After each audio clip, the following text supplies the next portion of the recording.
So I want to give you a little backstory, about today's service. It's a very special service we have for you today. I I got invited to speak to another new church denominations, their board of directors for their seminary, to talk about New Church Life, talk about what we're trying to do, talk about what we're finding out about growing a church.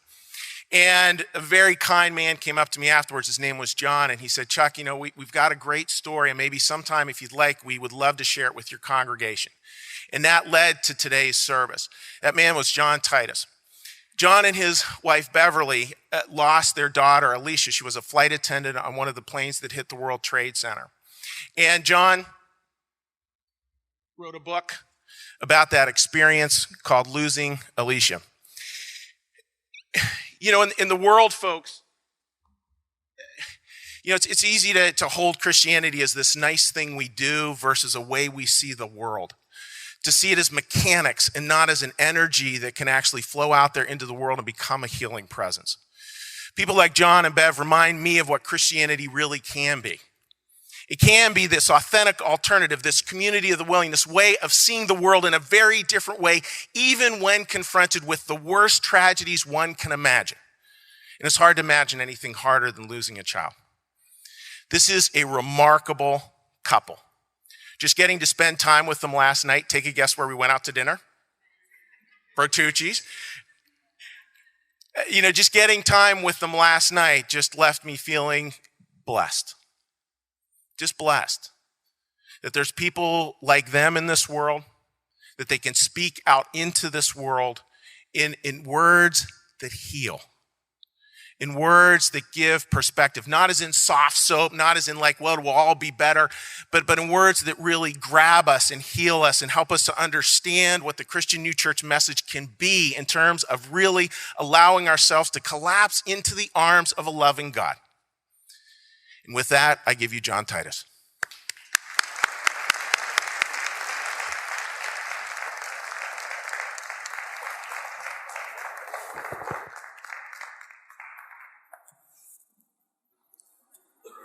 I understand that was Chuck's first time at Bertucci's last night. The pizza was great, by the way. Thank you, Chuck, and thank all of you who make this possible. I think the New Church Live is such a refreshing idea and a way of bringing people together in a community, in love, and developing understanding. It's truly God's providence at work, and we are honored and blessed to be here with you this morning. Although our message is born of sadness and unbearable pain, there's also a message of compassion and love, understanding, forgiveness, and hope.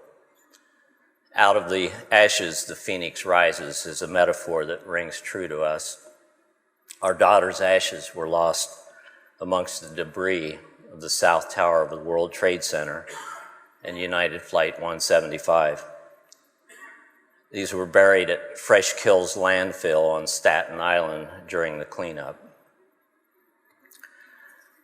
September 11th, 2001, I was driving down a tree-lined country road to work. It's about a 45-minute drive. And the sky was just this beautiful blue. Sun was in my face, but I remember thinking and remembered one of the Psalms that said, "This is the day the Lord hath made. Let us rejoice and be glad in it." And I truly felt that in my heart and soul. Little did I know that 2 hours later, it would become the worst day of my life, and that my world would come crashing down along with Alicia's plane.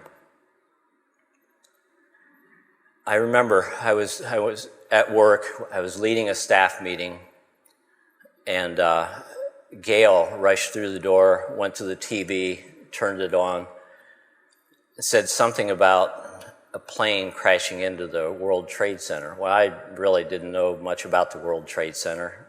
And I thought, well, what is she doing interrupting our meeting? And then it was just in time to see Alicia's plane crash into the South Tower.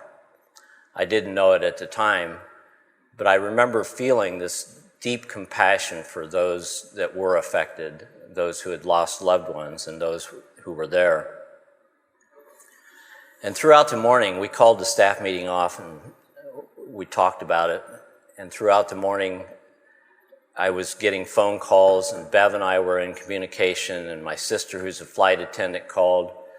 And Bev called Alicia's roommate in a temporary apartment in Boston.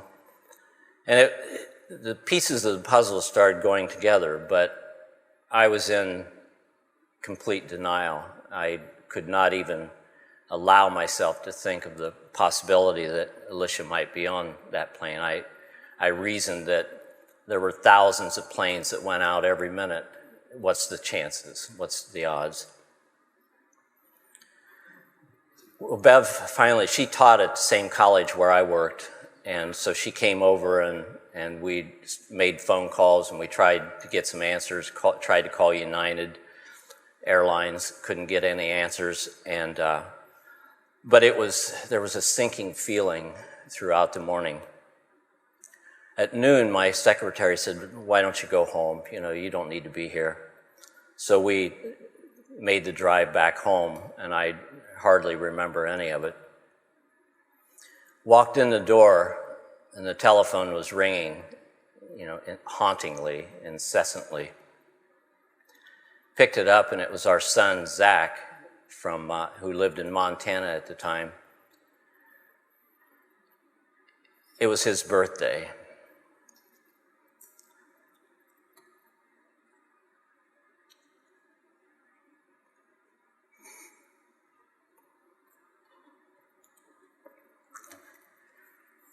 He confirmed that Alicia was on the plane. I can't explain the feeling at that moment,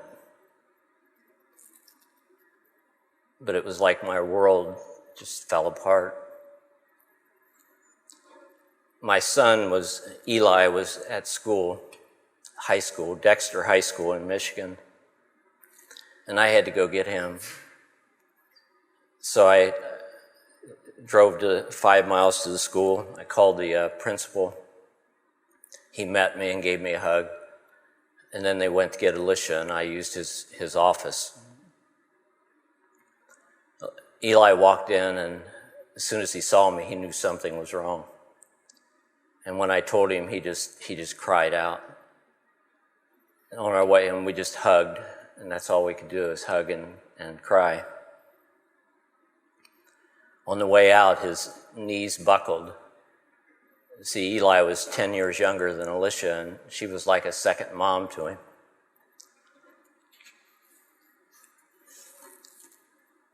Later that day, the rest of the day is kind of a blur with phone calls and relatives coming, family coming. But we escaped up to this place where I run. It's called Peach Mountain. And I was up there meditating. Bev and I were meditating and praying. And I was concerned about where Alicia was on the plane because they had, it was pretty gruesome for the flight attendants up in the business class and first class.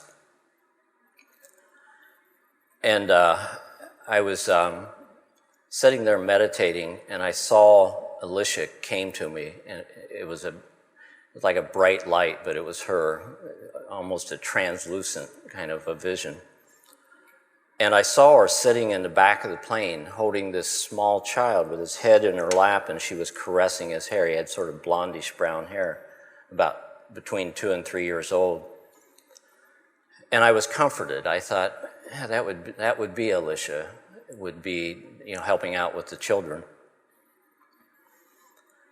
A couple months later, I went on the website, and I saw this same little boy that I had seen in my vision.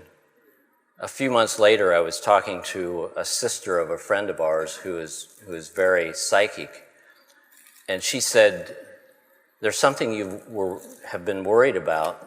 She said, and she knew nothing about this, and she said, "But I want to tell you that Alicia was in the back of the plane holding a small child, and she'd already made the transition to the other side when the plane crashed.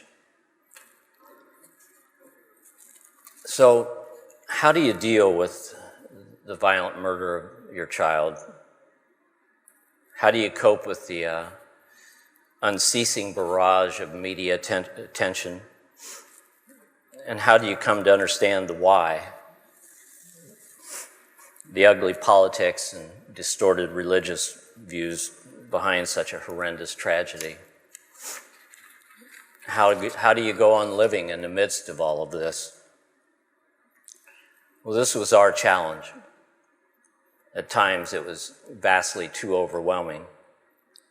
If it wasn't for the loving presence of God, whose divine providence is always willing us towards wholeness, back to a place of love and light, I'm not sure if I could have coped.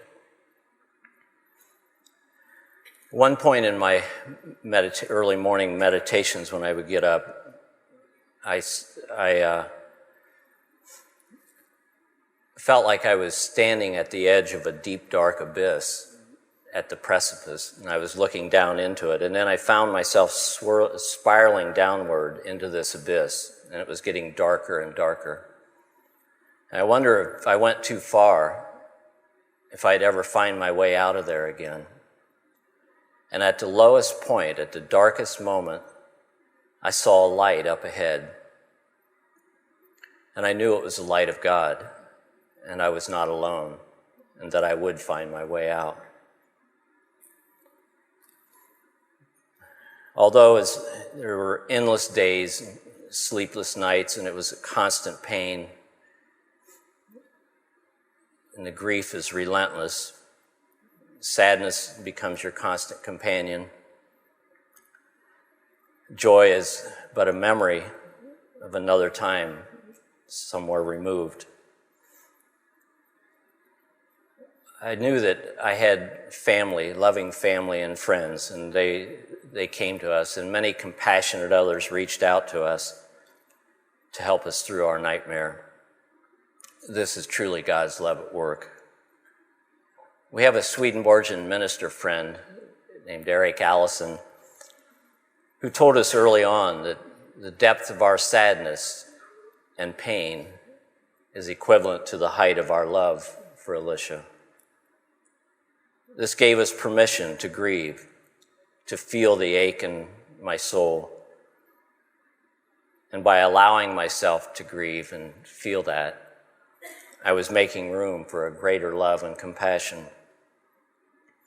Each morning I would arise from a tormented sleep, and I would pray and meditate, read, write in a journal, and sometimes go for a run or walk out in nature along the stream or in the woods. That's the only place that life made any sense to me at the time. It was during these times that God's healing love and wisdom came through. During one of those morning meditations, in a moment of clarity, I felt the deep interconnectedness of all of life. I was able to understand and feel our connection with one another, much like the cells of the body that work together for the optimal function of the whole. Through this deeper understanding, greater compassion filled my heart, and I knew what I had to do. I had to, as Mahatma Gandhi said, be the change that I wish to see in the world. And as Dr. Martin Luther King Jr. said, I needed to stop the vicious cycle of violence. I could not stand behind the killing of more innocent people who make up the vast majority of deaths as a result of war. Reverend Dr. George Dole, a dear friend, Swedenborgian minister, professor, noted scholar, author, and a wise and loving soul, had this to say about my insight on interconnectedness. I see that phrase as unmistakably intelligible and extraordinarily precise. It doesn't ask for any particular creed, but for the clarity without which any creed will go astray. It doesn't ask for a mere mental acknowledgement of our interconnectedness, but for a feeling, and a deep one. So in Swedenborgian terms, it addresses both the understanding and the will, which is absolutely essential. A deep feeling of interconnectedness is romantic mush apart from clarity of mind. And clarity of mind is merciless apart from a deep feeling of interconnectedness. This is not something you figured out in your head by reading books, but something you found with your whole being. I think it speaks directly to the best in everyone, and I will keep trying to live up to it as best I can. Weariness, lethargy, and depression are all a part of grief, and those of you who've gone through that know that. At times I couldn't even decide what to wear, what to do, or if I could even go to the grocery store where everything and everyone seemed so alien. Yet I knew clearly what I had to do in regard to the pending wars. I had to be the voice of reason. When I would hear people talk about bombing Afghanistan back to the Stone Age, my heart would cry out. But the drums of war were beating loudly, and I had to speak out. So speak out we did. I began speaking out in the media. Bev and I were a part of several documentaries, spoke at different venues, such as major universities and colleges and churches and public forums and protest rallies and peace marches, and even went to Italy for the Alleate per la Pace National Peace Alliance Conference. We spoke in secondary schools in Italy and high schools in the United States, Canada, and all over our country. We joined other 9/11 families, and especially the group called September 11th Families for Peaceful Tomorrows, who felt the same way we did.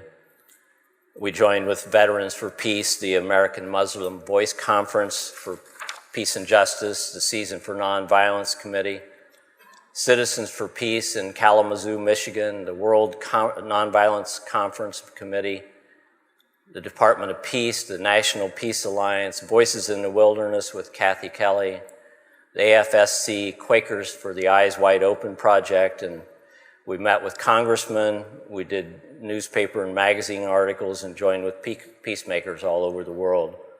In 2002, we started the Alicia Titus Memorial Peace Fund at Urbana University in Urbana, Ohio.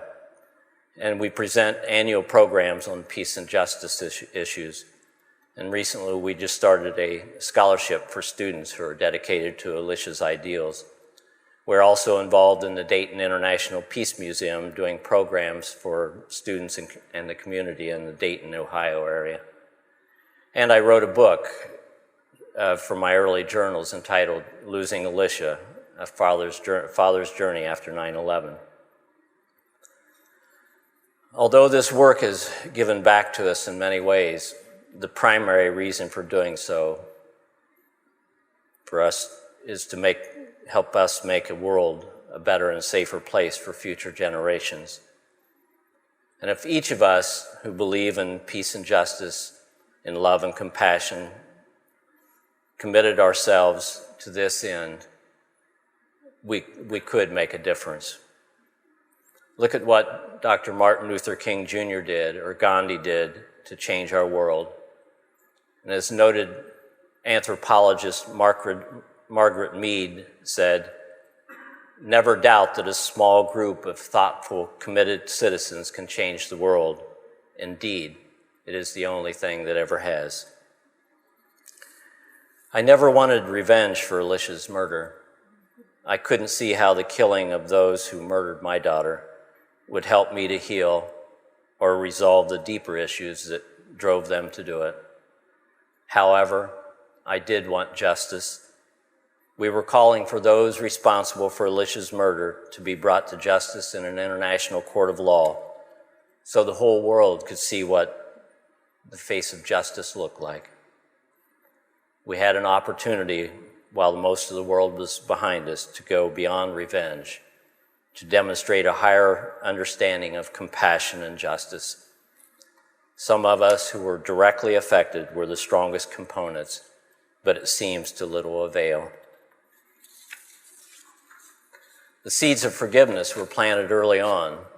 At Alicia's memorial service, I talked of forgiveness as Jesus had spoken on the cross, "Father, forgive them, for they know not what they do."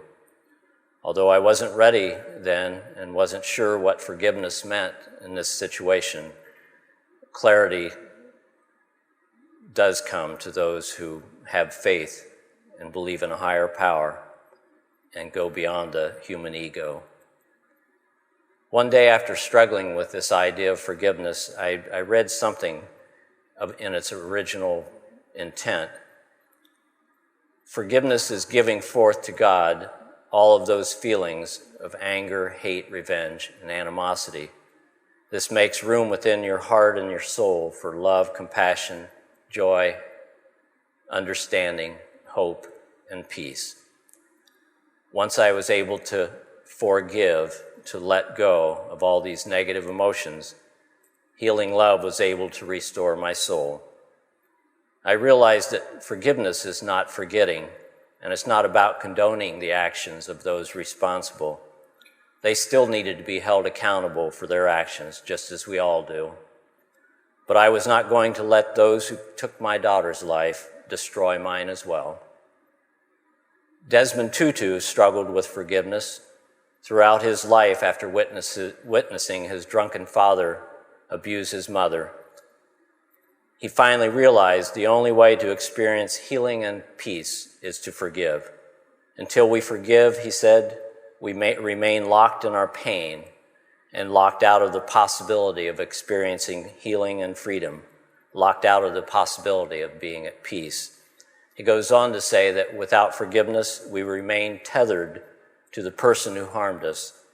We are bound with the chains of bitterness, tied together, trapped. Until we can forgive that person that harmed us, that person will hold the keys to our happiness. That person will be our jailer. When we forgive, we take back control of our fate and our feelings. We don't forgive to help the other person. We don't forgive for others. We forgive for ourselves.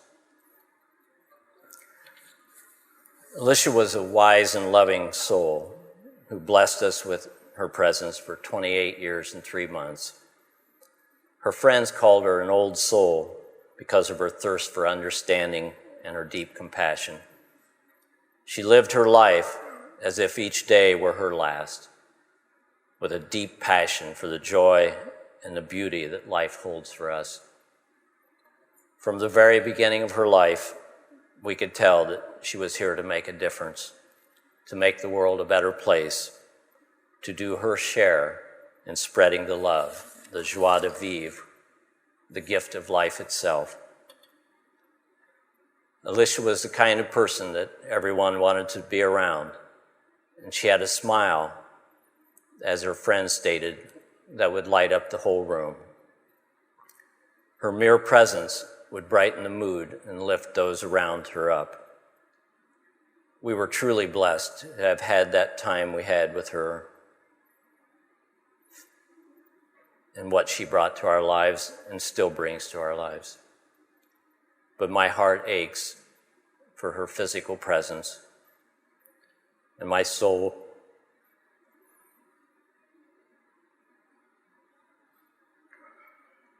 feels the sadness that surrounds her loss. I miss her dearly. Thank you for your presence and for inviting us to share our story with you today. After all, our deep, heartfelt stories are what binds us together, gives us empathy and understanding, and helps us to feel the interrelatedness of life. Bless you, my friends, and may God's peace be with us all.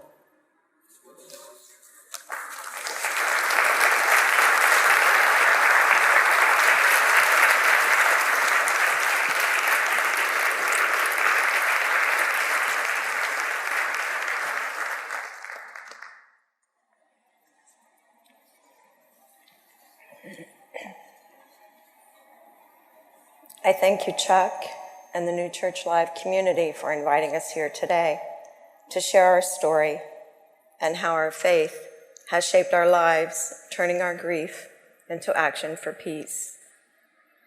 Thank all of you for all that you do within the community and our world to be a beacon of light and peace. I believe sharing our stories is one of the greatest gifts that we can give one another. Taking the time, providing a space, and giving us each an opportunity to talk about our life experiences. The things that truly matter help shape who we become.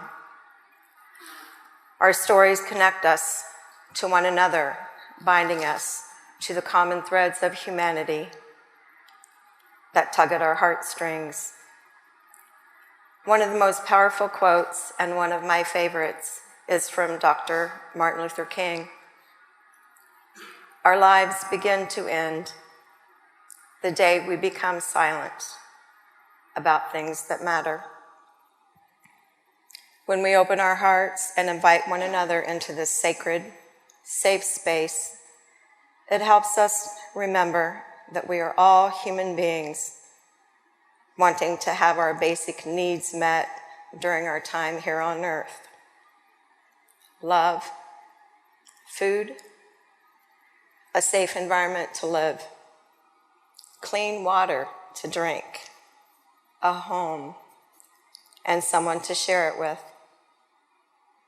If we are to survive this human existence, it is crucial for us to focus on our commonalities rather than the things that separate and divide us, like race, economic status, ethnicity, religion, and cultural differences. We are all created by the same life force energy. The rainforest, the stars, planets, oceans, butterflies, our pets, you and me, weave in our unique ways the beautiful tapestry of life. Even though sharing my story is extremely difficult, it has also been quite healing in so many ways, and I thank you again for creating this sacred space to talk about my grief journey. I would like to begin with a reading, a definition of peace that we use for Alicia's Memorial Peace Fund brochure. We believe that peace is not just the absence of conflict. It is rather a state of harmony which occurs when human beings live together with active respect for one another and as responsible stewards of our natural environment, seeing all of life as integral to the heart and well-being, to the health and well-being of the whole of creation. Finding peace in the midst of Alicia's murder and the grief has been the greatest challenge in my life.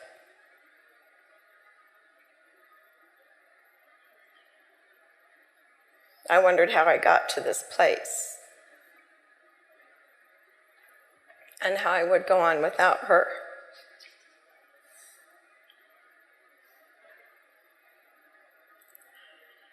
September 11th is one of those days etched in your mind, like the assassination of Martin Luther King, JFK, Bobby Kennedy, Gandhi, those moments that take your breath away and change your life forever.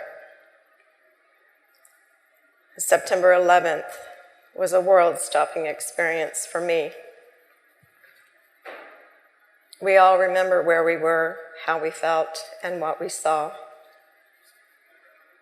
I was awakened by a familiar voice telling me to get out of bed, but I wanted to sleep just a little bit more, and I remember speaking out loud and saying I want to sleep for a few more minutes as I rolled over. Then this voice and energy literally raised me out of bed and told me to get up. And I again remembered speaking out loud, saying, "Okay, I'm getting up." I got up, turned on the TV, which I rarely did, made coffee, and sat down just in time to see Alicia's plane hit the tower.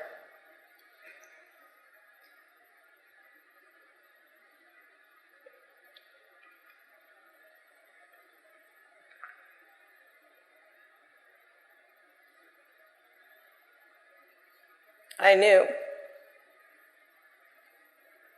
that familiar voice was Alicia.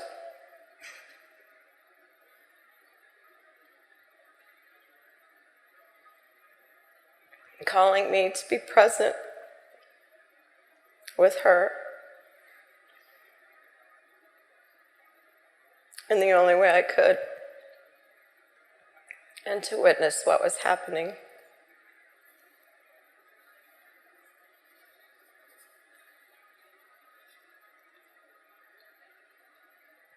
As I watched the plane hit the tower, I couldn't believe my eyes, even though I wasn't surprised that someone would want to strike at us because of the way that we had treated others throughout history. It was like watching a horror movie, so unreal. My heart ached for everyone that was a part of that terror, their families and friends. And then later that day, I found out that I was one of them.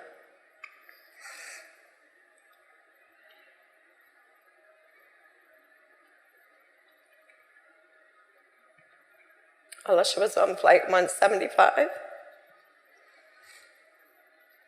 the second plane to hit the World Trade Center.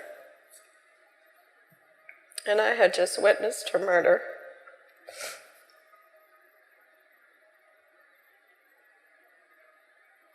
I was paralyzed with grief and couldn't move. It was hard to breathe, and many times I didn't care to. My life, as I knew it was over, was more than I could wrap my mind around.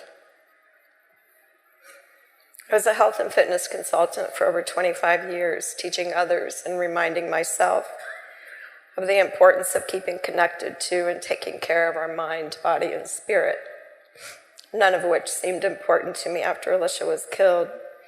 It was only with the love of my husband, family, friends, and my faith that I realized I needed to use the same tools that I used to teach my clients.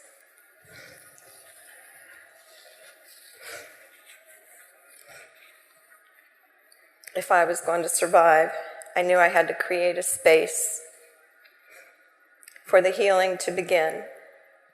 I knew I had to move. So I would sit on the couch for 20 minutes, 3 times a week. It took a month before I could actually get up and move, after exercising pretty much every day for over 25 years.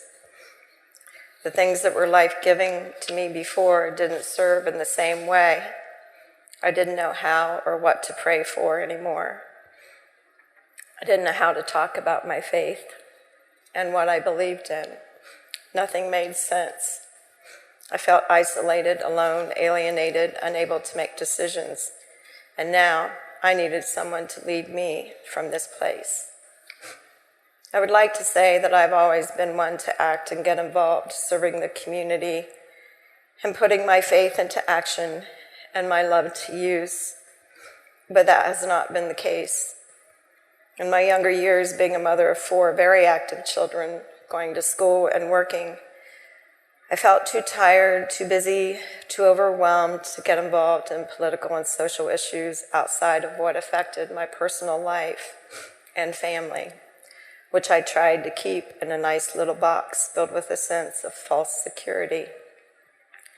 It wasn't until Alicia was killed that I was forced to move outside of my comfort zone, to stand up for what I believed in and speak out against injustice, hatred, violence, war, and suffering of all kinds.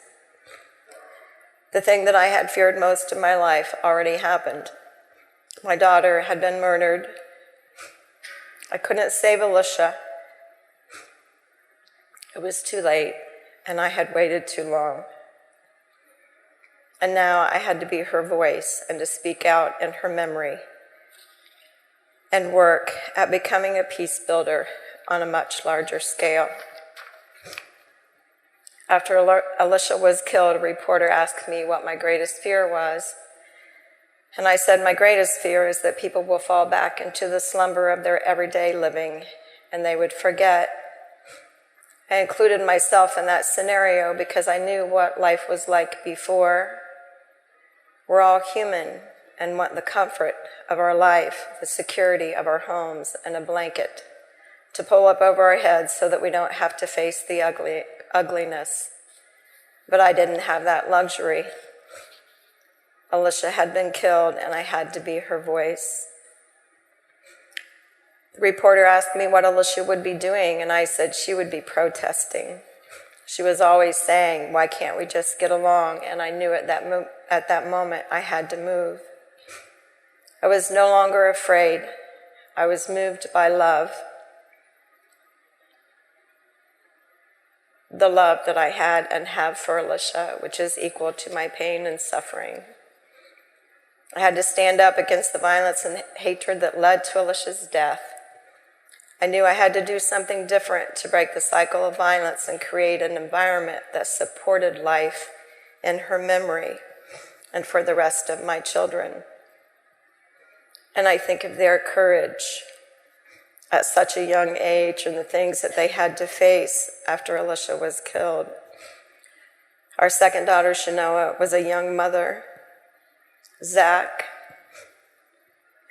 newly married, and trying to figure out a way he would celebrate his life and remember Alicia.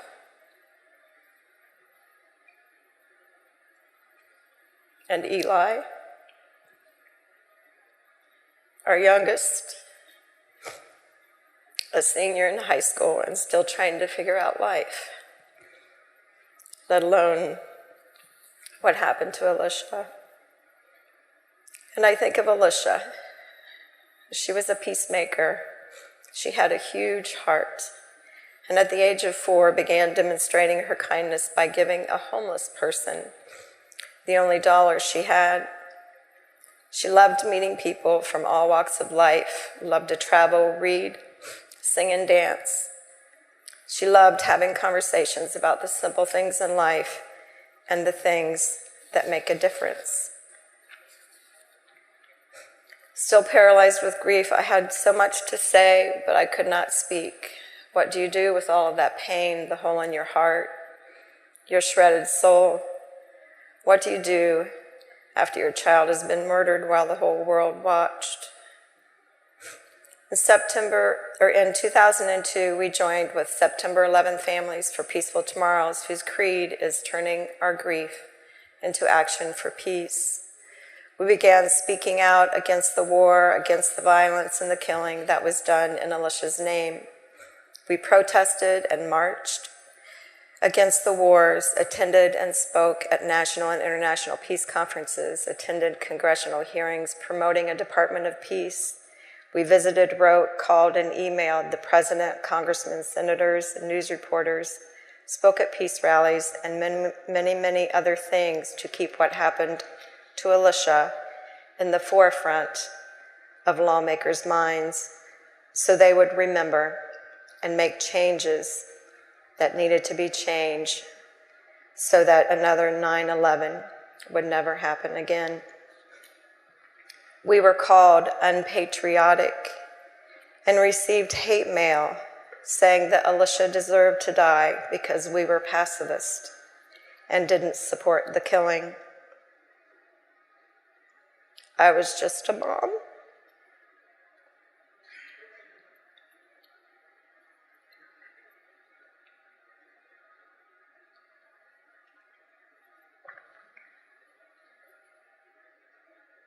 Asking about the murder of my daughter. A murder that happened in the United States, a crime committed by terrorists, killing almost 3,000 others. We deserved honest answers. I believe that being patriotic is about standing up and speaking the truth. Speaking out against injustice is about having the hard conversations to get answers to the hows and whys. It's about addressing the root causes of violence so we can make the changes that need to be made to let the healing begin and to create a culture of peace. The problems are systemic, and changing our policies and the way we treat one another is so important if we are to have peace in our world and in our hearts.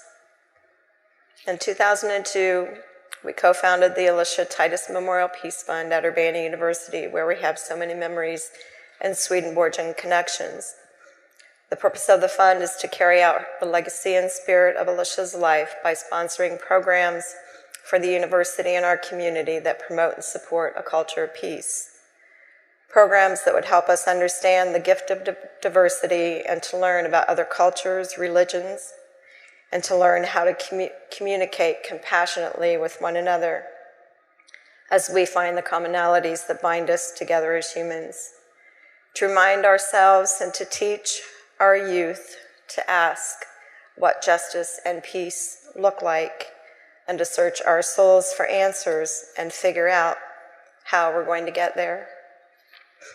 To me, all of these questions and issues are important to look at when we consider what kind of world our children will inherit. What kind of legacy will each of us leave? Our children are our future, and it is up to us to ensure that all of our children have a safe, loving, and secure environment in which to live. We must give them roots grounded in love, a good education, a strong foundation to flourish in a culture created of peace and justice.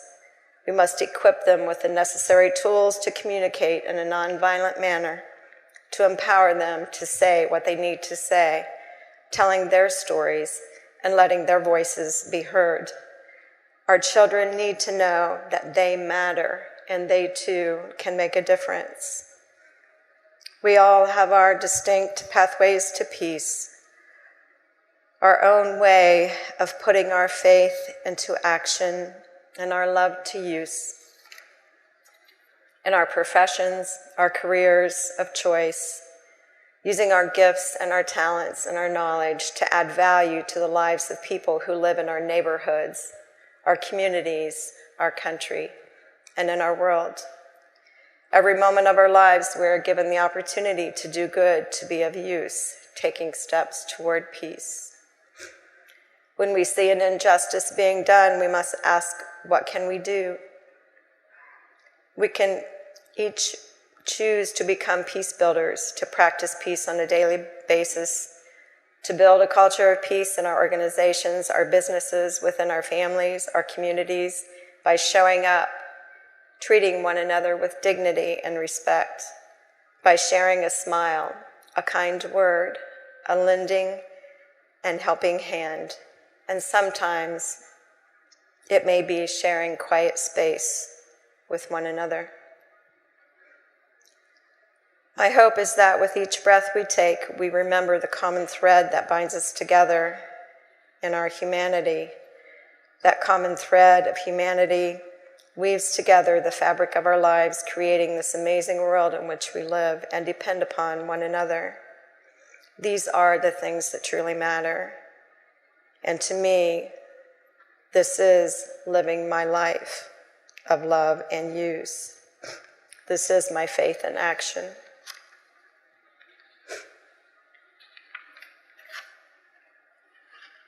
I understand that my dream for peaceful tomorrows may not happen in my lifetime, but I have a moral responsibility to my children and future generations to continue taking the steps towards building a more just and peaceful place for them to live.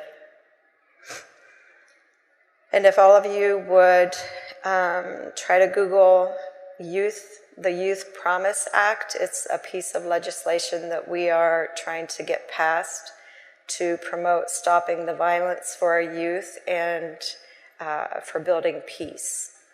So you just Google that, and it's Youth Promise Act. I would like to share a simple prayer, a prayer that was found by Alicia's bedstand when we went to her apartment in San Francisco to pack up her belongings and bring them home. The prayer of St. Francis of Assisi. Lord, make me an instrument of your peace. Where there is hatred, let me sow love. Where there is injury, pardon. Where there is doubt, faith. Where there is despair, let me bring joy. Let me bring hope. Where there is darkness, light. And where there is sadness, let me bring joy. O divine Master, grant that I may not so much seek to be consoled as to console, to be understood as to understand, to be loved as to love. For it is in giving that we receive. It is in pardoning that we are pardoned. And it is in dying that we are born to eternal life. May we all continue to be instruments of your peace. Thank you.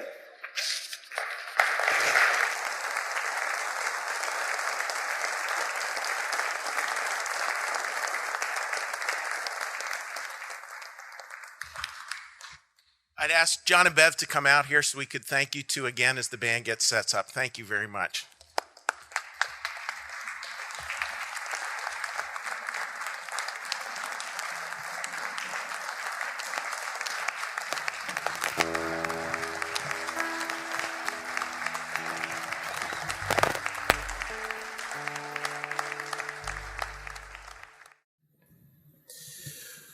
Lord, the power, Lord, of hearing story, hearing your incarnate word, yes, spoken from your word, Lord, but also spoken from the word of others, of life well lived, of life in its blessings, in its breakings, Lord, and your abundant love and grace present in all of it. Thank you, Lord, for the opportunity we had to simply listen to story today. Maybe understand in our way, Lord, that prophetic bit that is able to see the world with profound hope amidst great sadness and darkness. Allow us, Lord, to find some way to take today and that message of peace. Allow us, Lord, to somehow feel that in our hearts, deep in our hearts, Lord, to live it, to breathe it, to become part of that kind of church, a living witness to your love in the midst of suffering, your care in the midst of pain, your peace in the midst of strife. Bless this family, Lord. Bless this congregation. Bless our journey. Amazing grace.